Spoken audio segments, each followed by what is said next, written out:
뉴스 플러스입니다. 요즘 군산 시내 곳곳에는 이런 현수막이 수도 없이 걸려 있습니다. 새만금 수변도시를 반대한다는 겁니다. 수변도시가 생기면 새만금이 오염되고 군산 인구가 빠져나가 도심 공동화 현상이 심화한다는 주장입니다. 새만금 수변도시 조성 계획이 나온 게 벌써 10년 전인데 이제 와서 이런 주장을 펼치고 있는 속내는 따로 있습니다. 현재로선 수변도시의 행정구역이 김제로 정해질 가능성이 높기 때문입니다. 군산과 김제, 부안, 새만금을 둘러싼 세 개 시군의 영역 다툼을 취재했습니다. 새만금 방조제 도로가 개통된 지 올해로 10년. 하지만 방조제 도로의 행정구역을 둘러싼 소송은 여전히 진행 중입니다. 내막은 이렇습니다. 지난 2013년 대법원은 3, 4호 방조제가 군산시 관할이라고 확정했습니다. 2년 뒤인 2015년 행안부 중앙분쟁조정위원회는 1호 방조제는 부안군으로 2호 방조제는 김제시로 관할권을 결정했습니다. 김제시는 환호했지만 군산시와 부안군은 이 결정을 취소해달라며 대법원에 소송을 냈습니다.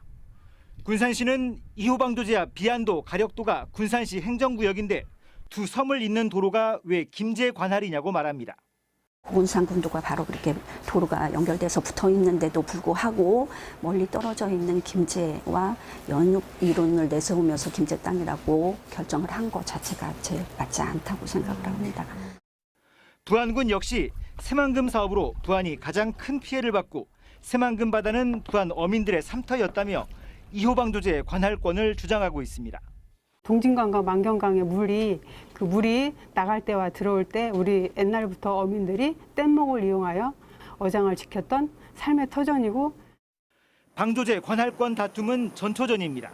앞으로 매립될 땅의 행정구역을 정할 때 핵심 근거가 될 수 있기 때문입니다.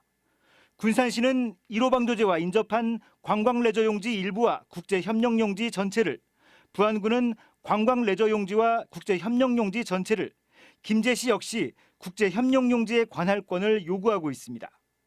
새만금 지역의 가장 노른자 땅으로 꼽히는 이곳 국제협력용지를 놓고 군산과 김제, 부안이 서로 자기네 행정구역이라고 주장하고 있는 겁니다. 당장 넉 달 뒤에 개통될 새만금 동서도로를 비롯해 매립이 끝난 구역마다 서로 자기네 땅이라며 다툼이 벌어질 게 뻔합니다. 행정구역이 정해지지 않으면 재산권 행사가 어렵기 때문에 새만금 개발과 투자에도 악영향을 줍니다. 새만금 개발청이 새만금을 각 시군으로 나누지 말고 세종시처럼 새로운 행정구역으로 만드는 방안을 검토하고 나선 것도 이 때문입니다. 새만금 지역은 새만금 개발의 어떤 목적에 맞게 가장 적합한 행정체계가 무엇인지를 일단 찾고 그 행정체계를 가기 위해서 어떠한 과정을 거쳐야 하는 것인지를 연구하는 것이 별도의 행정체계를 만드는 방안에 세 개 시군도 큰 틀에선 동의하고 있지만 세부적으로는 입장차가 여전합니다. 방조제도로 행정구역에 관한 대법원 판결은 빠르면 올해 말 결론이 날 것으로 보입니다. 무엇보다 중요한 건 세 개 시군의 행정구역 다툼이 소모적인 논쟁으로 이어져 모처럼 속도를 내고 있는 새만금 개발의 발목을 잡아선 안 된다는 겁니다. JTB 뉴스 하원호입니다.